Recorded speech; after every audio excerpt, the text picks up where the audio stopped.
let's start it. The question. Let's start it. You ready? I'm ready. I'm excited. Welcome to another episode of DM Talks. Woo! I love this. Oh, sorry, was that super loud? Yeah. That's all right.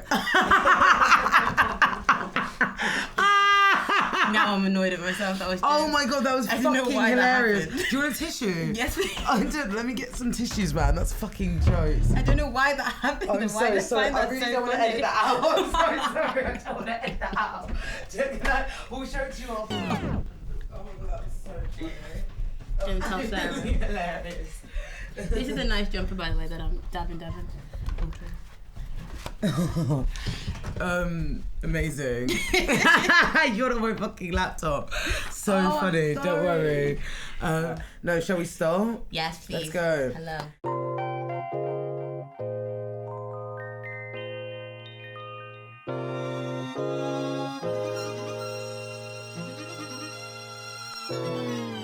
DM Talks. We are back. Whoop whoop. Hello everyone. Welcome back to another beautiful episode of DM Talks, your favourite wellbeing podcast. This is a podcast that aims to promote wellbeing, assist healing, whether that be physically, mentally, or spiritually. Ultimately, we just want to be seen in our entirety. And this podcast is to show listeners how multifaceted they are. We're all at the centre of our own universe, so why don't we do more to better our own existence? Yeah. Amazing. Yes. Beautiful. Hello. 10-10. Hello everyone. I'm back for another quick hot minute. Take. The hot take. Hot take. Second. Yeah, hot second. I'm joined by a beautiful guest as well. A glorious, stunning, magnifique, creative, innovative, funny, caring. What else? It's interesting that you say caring because my name actually means loving and caring. Really? Yeah, it does. What, Dani? Dani Sai. Dani It's a Sai. Zimbabwean name. Oh. Yeah, so some people have like Dani, but my god sister's called Dani, so my dad wanted to be different and called me Dani Sai. So, Dani Sai. Loving and caring. Amazing. So we have loving and caring that has just walked into the building. She's sitting with us. Welcome to DM Talks, Dani. Thank you for having me. As you know, I've been so excited to be here. So. Yeah, no, you've been like, Really cool. let's do an episode together. Just texting What's you, the episode harassing we're you. going to be about? Literally, We're just chatting nonsense, but it's cute. It's the best kind of conversations, though. Just talking absolute cack. We do. When was the first cute conversation that we had? I think it was when we went for prep. It was when we went for prep. Yeah. It was. And I was like, come with me. Oh no, you were like, come with me. Isn't it? Yeah. And we just sat and did my favourite topic. I can't believe I'm just out myself like this. What was your... Like just talking about boys. Oh yeah, we did. We That's did all talk I about do. boys. I don't know why I'm acting like this. Yeah, all I do is talk about boys. I'm owning it now. Own it with your chest. Own it with your chest. That's quite funny because I don't know how we got here. But oh well. How are you doing today? I'm good. I'm really good. I've had a few days off, so just been looking after myself. I did the deepest clean of my house. Guys, so clean you could eat off the floor. I mean, I wouldn't, but yeah. I just love doing stuff like that, playing your music. Cleaning is very therapeutic. It's so therapeutic. It's very calming. I cleaned some of the bathroom yesterday, and that really helped me. Yeah, and then when you go in there, you're just like, yes, yeah, I'm clean bathroom. No, I completely get it. Cooking in a clean space is honestly. Oh no, you have to cook in a clean space. Like I cannot cook in dirt. People who do that, you're eating dirt. Don't cook in dirt because you're eating your dirt. Don't it stresses me out. It winds me up. I just don't understand dirty people. I think that's one of my biggest... We had this conversation earlier, actually. You know what? I'm going to write this down to see if it comes back in, but it was dirt versus mess. Remember that? Yes. I be messy, you know. Leave your clothes on the floor. I'll pick them up, you know? Like. Yeah, but dirty is a very different thing. Like, I don't want stickiness. I don't want dust. Literally. Do you know when you go to some people's bathrooms? I remember... I kind of outed myself with fucking. Just say the story without saying the story. No names. Say no, like, never. Okay. But I was once at I was at someone's house. Nice. I was at someone's house, and I went into the bathroom, and there was something purple in the corner, and there was nothing there. There was no purple shampoo or purple shower gel or conditioner, and I was looking at it is this bacteria? And I was like. I've never seen bacteria go purple before, and I'm now in your... a lot of people would be scared here. Yeah, I'd be scared. I'd definitely be scared. I never went back, basically. No, fair enough. I understand that. I think we're quite clean people as well. We like being clean. We like... like good hygiene for us isn't just like brushing your teeth and showering. It's like being prepped and proper, like having clean clothes. Like, do you know what I mean? We don't like scruffiness. No, absolutely. Like if it's scruffiness, it's definitely like organised scruffiness. That's cute. Yes, absolutely. I think with as well, like my mum always used to be like, you need to, especially like when you cook or you clean or even sleep, like that needs to be clean, because if you're showering and you're a clean person, showering in a dirty shower, like you're still dirty. Do you know what I mean? Like you actually haven't managed to like clean yourself in the way that you could do to its full potential, because like the environment you're in is not clean. Exactly. So how have you just become clean? No, it's so true. Like a clean environment promotes like a clean state of mind. Exactly. As well. Like you need to declutter. Did you ever get the cleanliness is next to godliness kind of talk? Don't at me with those words. It's my mantra, low key. Like, I know that everything's a shit show in my life if I walk into my room and I'm like, yo. When it's reflected on the floor. Yes, you know what I mean? Like, your makeup's there, your clothes are there, your pile of washing's up to here. You're like, yeah, it's not gonna go. Oh, no. You're funny. Please keep telling these people that, because no one thinks I am. I get laughed at than laughed with. But also, both bring happiness, and shared joy is doubled joy. Okay, yeah. Shared joy is double joy. And on that note, we're taking it straight to the divine. Oh. Okay. So the divine is the section of the podcast where we nominate a good thing, or trying to like just something good that's happened to us, something that's uplifted us. What would you like to nominate for the divine this week? My family, if you're watching. Isn't Wait. that scary that your mum messaged you to start calling you? Yeah, though? no, that's mad. That's mad. The divine. That was amazing. But my family and my friends, I think. Yeah, that's crazy. Sorry, I'm just a bit shook now. Do you know what I mean? I'm a bit shook. Like my mum literally just started calling me. This is the energy that we're bringing in. No, let me message her back. Be like, Mum, I'm just recording right now. And I have to do that before. My mum loves giving me a quick call when I'm doing something, and I'm like, what part of I am busy at this time did you not understand? But love you. My friends and my family, I think recently I have just been going through a lot where I'm really bad for making decisions for myself, and I really love having a lot of opinions, to the point actually it's quite bad because I'll get so many opinions and then I get really even more confused. But my friends and family have been so supportive and always there for me, and it's also recently in these years I've noticed that like there's a lot of people that are in your life as your family by blood, not by choice. They're not good people to you or your energy. Do you know what I mean? And the people that I call family, whether you are actual family or friends, I'm so grateful for them. They know who they are, because they care and they look after you, and they're doing it because they want to, not because they have to. And I think that's one of my biggest hates, is people doing stuff because they have to and not because they want to. Do you know what I mean? Well, it's conflict, isn't it? Because if you're doing something because you have to, it's not coming from a genuine place. Exactly, but you're sometimes doing it in like, you're operating from a space that is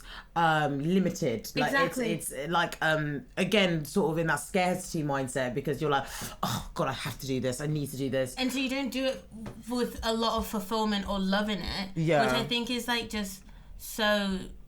People just shouldn't have to do that. And I know, unfortunately, there are times where like you actually do have to do stuff because you have to. But I'm grateful when it usually comes to family things. Sometimes I like to think people have the option of not having to do things they don't want to. No, for sure. There should always, and even if you do have to, it needs to come from a place of like goodness and goodwill. Yeah. Do you know what I mean? No, for sure, because then if you're doing it because you're forced to, it's going, like, the energy that's being used to cultivate the need or the desire for the latter is going to come like with a taintedness. It's going to come with like a restriction. It's not going to come with an easy flow. Like emotions, feelings, we need to flow to be freely expressed. But if you're doing something that's constrained, then it has like a time limit, and that's not good. It's harder just to get your head around. It's harder to emit the energy that yourself and the person want out of it, because you're struggling. You can't do it. You're struggling to do so.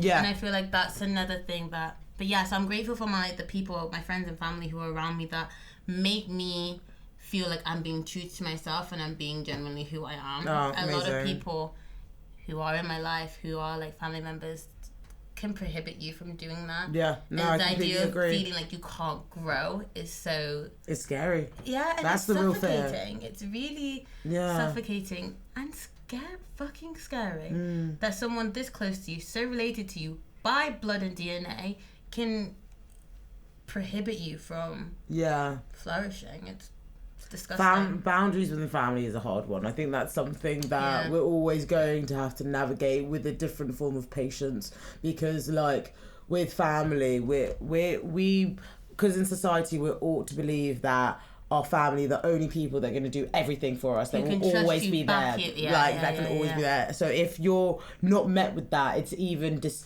disharming twice, because it's like I'm disarmed by the action, but I'm actually disarmed by the person who's carrying out that action, whether it's your family member, or no, whether it's like a father, a cousin, auntie. Like, it's coming from a place where I thought I was going to be met with care and support and nurture, but because I'm not getting that, I'm actually getting the opposite. It's actually really frightening. And like, it's like, if I can't trust you, who can I trust? Exactly. And I think also being like ethnic as well, there's always this massive pressure of like, your family, for example, has sacrificed so much for moving you here. Yeah. And then for you to then, I sometimes feel like when you do them like a misservice or something, they can take it personally. Oh, completely. They're thinking, like, I've taken you out of the situation. I've helped you. 100%. 100%. Like, it's like, they, like, I know for a fact that the opportunities that I have compared to what my parents had are very different, but they will let me know of that a lot whilst growing up. Are they doing that just to keep you humble, or are they doing that to piss you off? Do you know what I mean? I think it's a bit of both, you know, because no one's perfect. And I think, like, as you grow up, you do realise that your parents are kids having kids as well. Yeah, true. And I'm not just talking about parents, but aunties, uncles, everyone. Everybody who's having a child is has an inner child in them as well. Is that being developed? Are they going to therapy? I think, but also, like, this whole like ethnic African mentality also just makes it harder. I feel like if you're going to be doing that, like for example, like moving you from A to B, then they also need to adjust at the times, because that's when I'm talking about that hindering and pulling back. So you've made me become this person and doing all these things, but then you pull me back by saying, think of the morals, think of the judgment, but some of the ways that you were raised traditionally don't work here. So I can't do that. No, and you're completely right. And that is the conflict with people who have been born in this country compared to the generation before them who maybe weren't born in this country. So they've got those traditional values coming with them, they migrated here with their traditional values, but they are bringing up children who are making their own set of values. They are literally making up the rules because they had to. They were the first people here. They're the first of your bloodline that are walking on this land. You know, and I find it really interesting. I was actually having this conversation on my Insta story, because it's like, I was brought up in an environment where there wasn't many people that looked like me, and even now I've always been the darkest out of my black friends. So when I go to them with these things of what have happened to me, and I'm met with, oh no, it can't be like this, or I'm met with any form of doubt or any form of frustration, I'm like, well, hold on a second. How would you know? Because you don't know the violence that happens towards dark-skinned people every day. Yeah. But then equally, why am I going to... why are they making you feel bad for something you've just expressed that you felt? True. But then also, why am I telling them that? Because the thing is, like, obviously I want to tell them that for support, but if they're inherently not going to understand, how are we going to meet in the middle? It's relative, don't get me wrong, especially what I'm saying now, because that suggests that I'm going to be very suspicious, and I'm going to have preempt sort of behaviours or emotions from the latter, because that's how I've made sense of them in the past. But if you said your issues to me, we may be black and fine, you are darker than me, I wouldn't oppose or be like, oh, it's not like that, or don't take it like that, because like you just said, if you experience that and that's how you feel, who am I to then actually say like it's not like that? Just because I'm black and you're black and we may experience racism or whatever, like there are still forms of xenophobia. Like it's a thing where horizontal discrimination as well. Yeah, but like I don't. That's why I said like, why are they now making you go?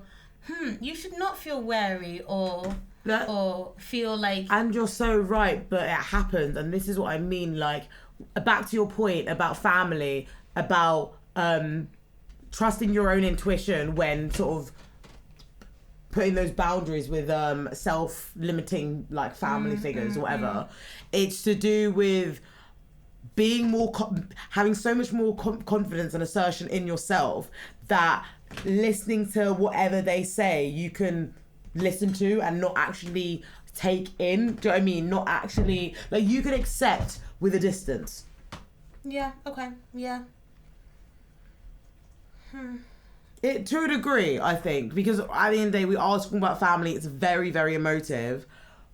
But what I'm trying to say is that because, I'm first generation, I'm literally making up the rules. Like, my children are going to have better insight into what is going to be a black British person than my mum did.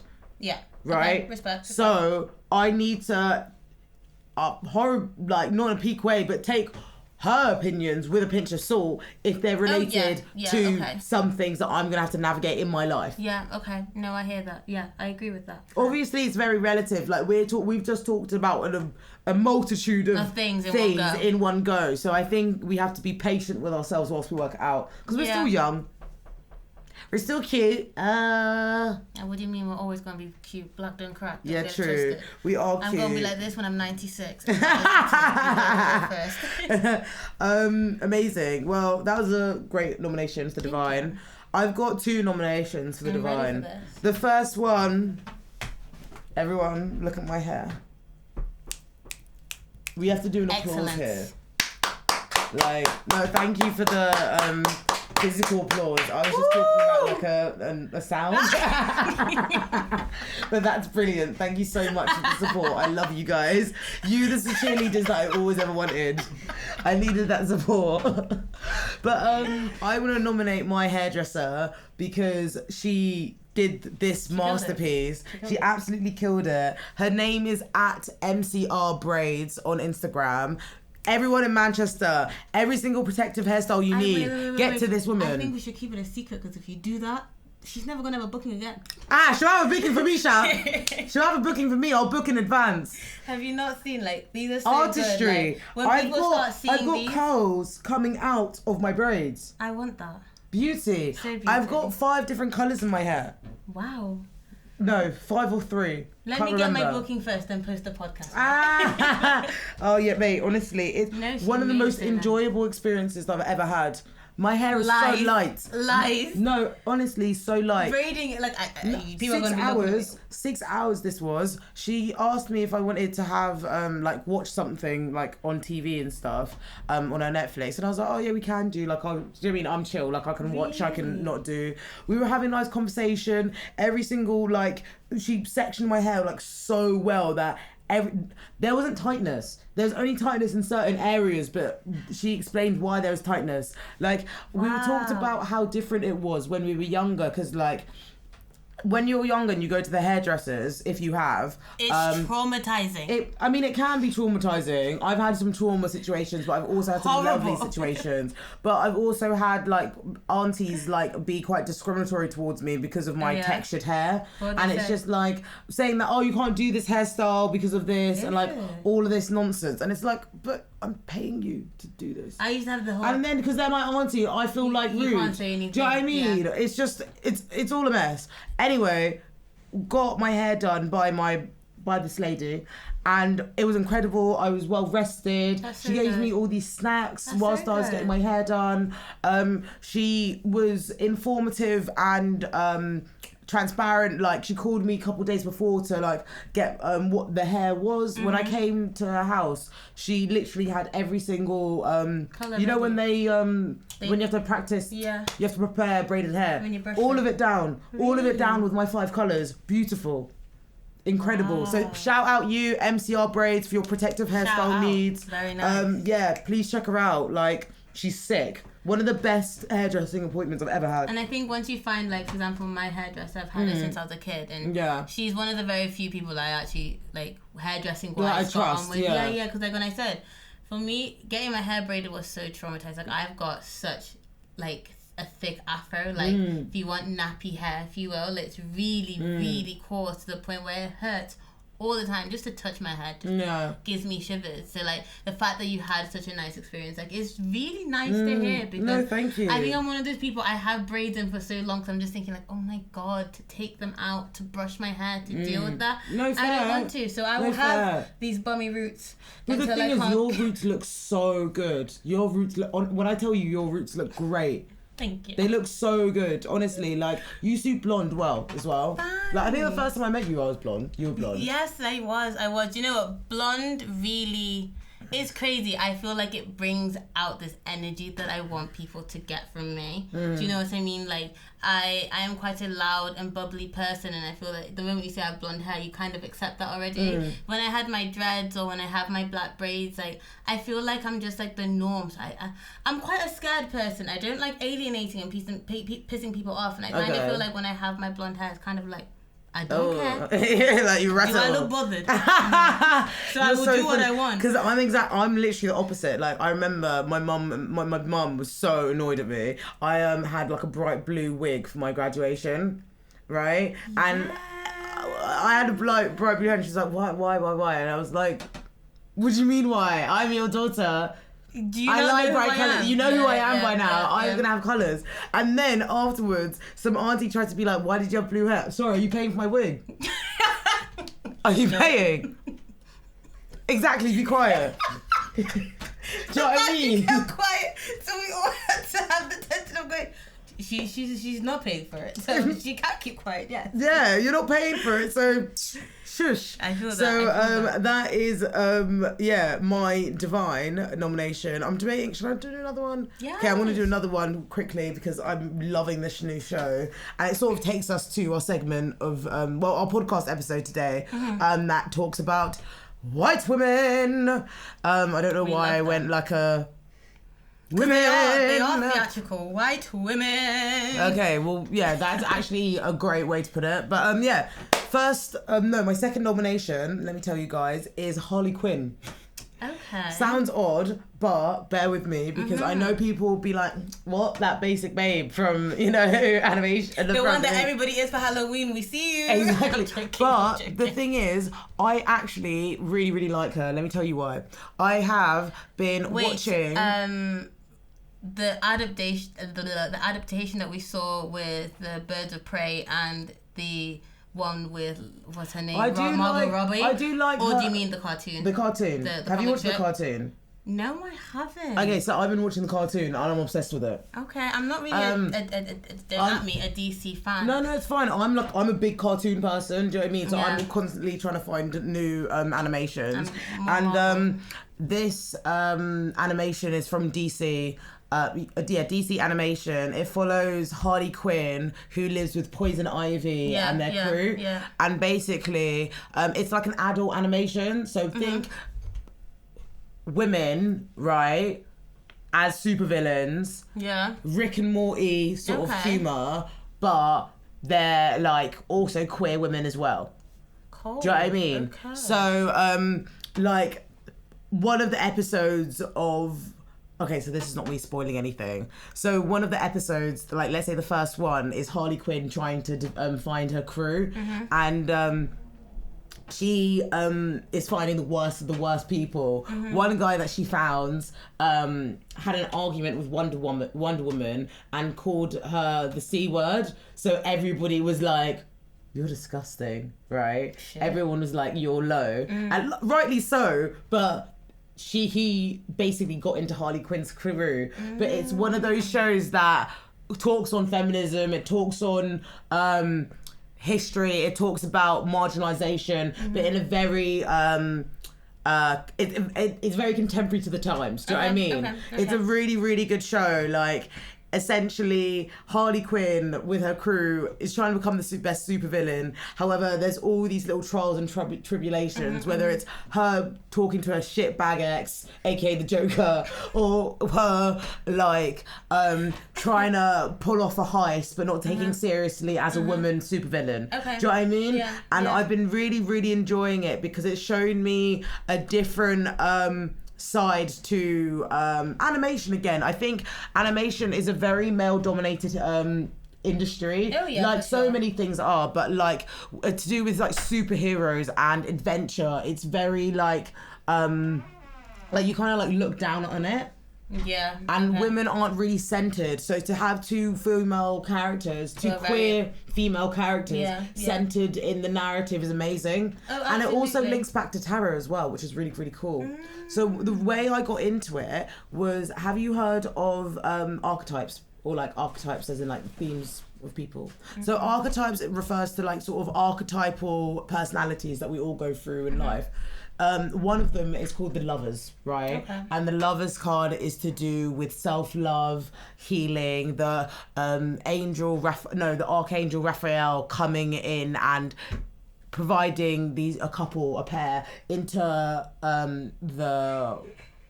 I want to say the hallway of paradise or something, or like the garden of paradise. This is an archetype that we all have to navigate in life. Love. Who are we loving? Is it platonic or is it romantic relationships? It's very intimate to that person, whether they're polyamory or whether they're asexual. Do you know what I mean? Yeah. Relationships and love is something that we all have to encounter. But Harley Quinn and Poison Ivy are the lovers, and you see how their relationship matures, develops and cultivates from 1 to 2, because shared joy is doubled joy. Yeah. You know? So that is my second nomination. It's a really, really good program, and yeah, definitely recommend. It's funny. It's like very that. funny. Okay, Like okay. there's this plot, so you know how like obviously Poison Ivy is control of all plants. Yeah. Yeah, she has this best plant, like her plant best friend, and he's like a massive stoner. He'd be like, oh shit! Did you see what Poison Ivy just do? She gonna ruin your ass. She contains all Mother Nature, bitch. Like, do you know what I mean? Like, it's just a funny ass show, and I'm Okay. really enjoying it. Where do you watch it? On the internet. Okay. On the internet. And that's what I'll say on that. Cool. Amazing. Is that the pizza? Oh, that was great timing. It's a pizza. I love pizza. No, honey, do you know? They're rude, you know. This is like £5 cheaper than pizza, like, but they put all this gorgeous stuff on it. Yeah, no ways. Gets me undercover. Right in spots. So, welcome back, guys. We've We're in the missed next you. segment. Yes. Yeah, we have missed We've you. missed you. This is Decoding the Messes. Mess, boom. This is where we unpack something that we consider mess, whether it's online or offline. Tonight, this evening. This week's episode is called The White Woman Who Cried Wolf. And guess what we're talking about, which is the mess? White women. Ooh. We do love you. We do. We do and we don't. No lies. Do you know what I mean? Like, I think, no, but it's true, because I can talk about racism all day. I can talk about identity, respectability, politics. I can talk about allyship. I can talk about everything. However, there's going to be white people, women in the world. Yeah. So I need to be aware that anybody can move mad at any time. Do you know what I mean? Respect. Like, we don't know. Like, yes, this is helping to contribute to racism. However, there's so many complexities and intricacies that comes to white womanism in racism, wanting to present as intersectional feminists, but missing the mark so much. So this episode is to talk about some experiences. This episode is to give you food for thought, but this episode is largely to do with Release Man, because I know it's something that it's not going to stop. Do you know what I mean? No matter how much we do an episode, or no matter how much we talk about racism or Black Lives Matter, there will always be white women in racism, and it's so important and significant to understand this and to not center white women's feelings in the discussion surrounding race, because this is where we see fragility. But yeah. English, what did that mean? Fragility means like, how do I explain it? So white fragility would be when a white person becomes uncomfortable when you're speaking about race. But when I talk about fragility in yeah, exactly, because it's like so annoying. it's disrespectful. It's fucking rude. I mean? Why are you making me feel uncomfortable and bad for talking about something that I feel and stuff? It's like I found it really difficult when my friends were like, "Can you tell me or talk to me about things that may have offended you or I did in the past that may have upset you?" And I was like, "It's really great that you're asking that, but like, how do I answer that?" Yeah. Like, because then even if I tell you what it was, you have a reason of why you did it, or maybe you will say that it was all tongue-in-cheek or whatever, but I just told you it pissed me off. Exactly. So why are you... Let's just not talk about it. Let yeah, and bygones. I think for a lot of white women in particular, they're shocked at when you place that boundary of, I'm not talking, because they're expected to be like... They can ask a question and get a response, but they're not met with not getting a response and not having their attention satisfied, especially when it's talking about things about race, because why would their race matter? Why? People are everywhere, their race has never influenced their decision making. Yeah. So they move with a confidence and a bravery like no other. Like no fucking other. I'm jealous. But are you? A little bit, yeah, I am. Why? Because there's situations, when you can see your friends just doing whatever they want to, vicariously and freely, and you always have to think of the catch-22. It's boring. True. Do you know true, what I mean? True. Like, just to do what you... Okay, fine.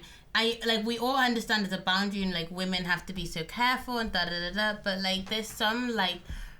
things that ethnic people, black people of BAME community can't do or behave or whatever because of their race. And white people can just be like, hey, I don't care. Yeah, white people can just be. So white annoying. People can just exist and you're just there like, ow. I guarantee you there's no white person I know who sat here and goes, God, I wish I was black. And if you do, you're lying, because it was just for that 1 second when J. Cole, Chris Brown, or whatever person was doing something really cool. And you envied us for that split second. But in hindsight, like, I used to as a kid, and like, it sometimes does creep, and I'm just like, I can't be asked. It's fair enough. No, I think it just depends. What you're saying, I completely understand and respect. I think it's also something that influences you as you grow up. Like, I think when I was younger, I was jealous to a degree. I was gutted at the fact that my darkness was going to influence the treatment that I got. It's like, I would see how my white friends were treated, then see how my mixed race friends be treated, and then see how I got treated, and I was like, bro, come. Can I please let me take this weight off my back? But because I was the darkest one, it was that whole thing of getting the brunt of the litter being the brunt of the litter. I think I'm just going to ask you a question. How many white women have tried to destroy your life? Do you know, when you even asked about this topic with me, my brain really just shrunk, and I was like, I don't know. I honestly, I think, like, when it's stuff like this, and I actually block a mechanism in my brain, and I'm just like, for example, this is something I would say would ruin my life. I was at school when this happened. I went to a girls' school, and this girl came over to me, and she was asking about braiding her hair. Yeah. And she was white, and she was saying how, she wants to put braids in because she thinks they're cool. She loves that we could do that. She respected, that we do it to protect our hair. Yeah. And she was just like, I like that it's an easy way of just dealing with it. And she was teaching herself how to braid her hair. Now, prior to this, I already had problems and conflicts with my hair at school anyway, with teachers and all that kind of thing. Making sure it's black, making sure it's neat. The moment that you get that little, like, fluffy texture, they wanted you to get it rebraided. Crazy. Like, the way, like, it's like this. Crazy. I wasn't allowed this blonde hair, nothing at school. But yet... How many black people were in your school? One left. So then there was 2 of us, then one... about maybe like no more than 3 at a time. Okay, cool. But before that, I was a fly in some very, very nice cream milk. I was the only black person in my area, in the schools I went to. I was the only black person in my friendship group. Now I have a bit more. I would say there's 2 or 3 of us, but still, like... It grows, it fluctuates as you go older. And even talking about these kind of things with my friends, like, my 2 bestest friends, they don't like talking about this. Like, it's just something that, it's like, it is what it is. Yeah. Do you know what I mean? Because I'm not changing my voice. Do you know what I mean? I think, do you know what? Meeting people like you and with this whole Black Lives Matter movement, this is the time when I'm like, okay, I am going to use my voice and I am going to speak out and whatever. And I am utilizing my platform of being at uni, talking about cultural appropriation and that kind of thing, using my social media and posting things that I think needs to be known that it's not okay. I will do that. But before, even now, there are times when I want to post something and I'm like, can I? Yeah. My biggest fear has always been the angry black girl. Yeah. And that's how I was going to say, I feel like some people would ruin my life with that. Oh, completely. Like, especially because, like, I'm a big girl. Wait. And, like, yeah. Not in a rude way, but can we go back? You said about this girl. Yeah, with braids. Yeah. So then tell me what about happened was, so yeah, she was saying that, she was asking what to use. I said, use expression, make sure it's the colour of your hair, because, you know, we're in school. And she comes into school, and the teachers are like, you need to take your braids out. And then I was walking down the corridor and she goes, well, if I have to, Dani has to too. Excuse me, no. Dani doesn't have to do anything. Because this is my culture. This is protecting my hair. Unless you're also going to wake up at 6 o'clock in the morning to maintain my afro, you can shut the fuck up. It pissed me off so much. And I hated that I had to go through all this trauma and this hardship just to do that. No, but it just shows you how mad they are, because it's like, okay, I'm not getting allowed to have what I want, so everybody has to suffer. Stop. Everyone has to suffer. And it's like, you're sat crying to me about how it took you 8 hours, how it had your arms hurt. Yeah, I've been doing this since I was 6. Like, crying to someone else, that kind of thing. And even then, like, even when I went to even like boarding school, I remember all these girls were going like, oh my god, I have weaves, I do weaves, da da da. And then the moment I come into school with a weave, the deputy head comes up to me and goes, we don't do this here. Yes, you do, hun. Yes, you do this here. Because I can point to you 8 girls who have just walked past us during this conversation who do have weaves in. And I'll tell you a little secret. It doesn't even match their fucking hair. So why are you outing me because my hair is black, brown, and blonde? Shut up. Am I still doing well at school? Yes. Has anyone died? No. Has anyone hurt? No. Apart from the girl who... Thank you so much for providing me your hair for my weave. I was grateful. But again, like, even having that trauma and then having to call my mum and be like, you know, they're now making me dye my hair. They made me go and buy a box of hair dye. And my mum having to then call school and go, no. Crazy. I didn't pay so much money for her to do that. Yeah. And then you get told off because your mum shouted at the teacher. No, read a fucking book, hun. I'm doing this to fit in. I'm doing this to look like you. And you have the audacity to come to me and say no. Yeah. Shut up. No, every point was made. You literally explored 8 different things in once. Because the thing is, right, I can't even begin to explain how many white women have actively tried to destroy my life. I don't even see it as a white woman thing now. I see it as energy. I see it as energy that morphs into the next person that I evolve with into my life. Whether it's at school, whether it's at work, whether it's at university, there's clues. There's a lot of clues to know what white women are going to move mad and what white women are going to disrupt you. Number 1, tone policing. So, honestly, it's tone policing, even like checking on my grammar or like calling me, like mentioning that I've said words wrong and stuff. That is literally like the biggest clue. No, not the biggest clue. It's one clue. It's one clue that you're like, oh, okay, so you, my friend, you're going to be an issue. Or the next clue is, Sarah hates me. Sarah doesn't like me. Honey, I've spoken to you twice. Yeah. I've spoken to you twice. How? I don't even know you enough to not like you. But immediately, because we're in a group of people, we're in a social situation, and I'm not giving you the attention that you want, you're saying that I dislike you. I don't even know your name. I don't even know your name. Honestly, I don't even know who your friends are. I don't even know where you're from. I don't care. And people don't realise, like, yes, I have a wellbeing podcast, and yes, I'm, like, cute and that. However, my throat chakra is clear. I will cuss you the fuck out. I do not take to white women trying to weaponize their tears or to use me as an emotional lesson or developmental. It's cringy and it's unproductive of my time. I could be baking. I could be meditating. Dancing. I could be meditating. I could be reading. But now you want me to be involved in your shit. You want me to be involved in your shit. You're mad. You're mad and you have nobody to tell you. Yeah. I also think, like, microaggressions are another one that some white girls love doing. I love it when, they like... love it! Say, for example, I used to... Sarah, did you get your hair done today? Oh, yes, I did. Oh, yeah. Does it hurt? Is it sore? Or, like, what was it? I used to hate it when, like, people would comment on my cooking. And they'll go, what's that smell? All these spices. What? Just because Sorry, could you use only salt and pepper? Do you know what I mean? Just because I use more than salt and pepper, you want to cuss me. Do you know what I mean? Why? Or I used to hate it when they'll go, if I go, what's your name? Dani sai Violet Tandy Kira. That's a special name. That's different. That's you. Why are you making me feel small? Yeah. Because you can't pronounce my name. Or you can't, or you don't even have the time or energy to even, like, spell my name correctly or whatever. But if I say something like, I pronounce your name different, then it's the whole world coming to an end. Because it's crazy. Like, to be fair, I actually, like, I guess because my name is Sarah, that is a basic, like, I mean, it's a basic name compared to, like, do you know what I mean? It's just a basic name. I've never had to experience the whole people not knowing how to write my name or people mispronouncing my name and all of that stuff. I'll tell you that now. Just because, like, my name was basic. My name was whitewashed. My name was already introduced in the European British dictionary landscape. I don't know, in the European British world. So I've never had to navigate that microaggression, but I've seen friends do, and it's so disheartening because that's my name, that's my identity. Every place that I walk into now, are you gonna say, is my identity gonna be challenged?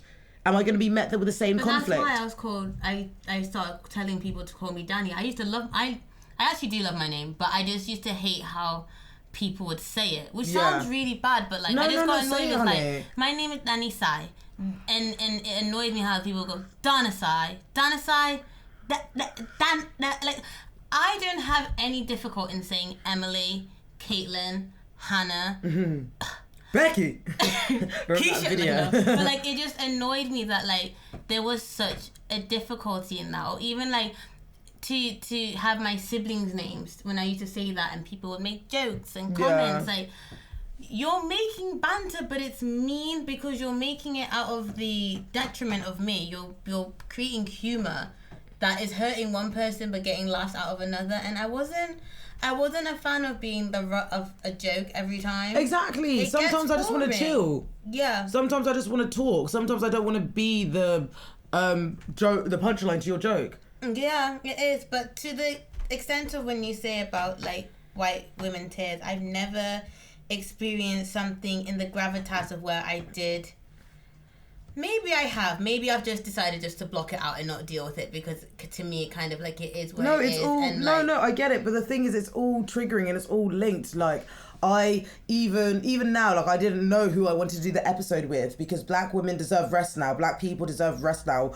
People of colour deserve rest. Do you know what I mean? Like, but it would be ignorant to not sort of understand how toxic this behaviour is within society.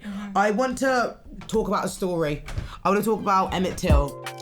Hi guys, thank you for listening. We're going to be continuing this conversation in part 2, so stay tuned till next week. Bye.